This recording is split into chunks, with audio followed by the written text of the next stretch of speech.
দেড় ঘন্টা পর আমরা পৌঁছালাম চণ্ডীগড় শহরে।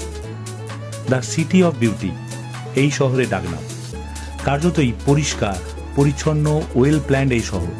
পোস্ট ইন্ডিপেন্ডেন্স যে শহরগুলো প্ল্যানিং করে তৈরি হয়েছিল তার মধ্যে এটা একটা।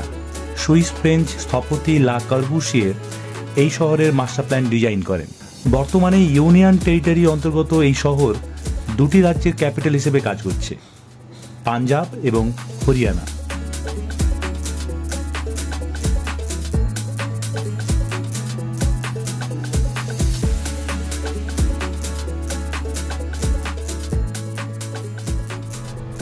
আমার মতো অনেকেরই এবারে প্রথম মানালি সফর, তাই একদম পেছনের সিট থেকে সামনের সিট পর্যন্ত উত্তেজনা সবার একদম তুঙ্গে।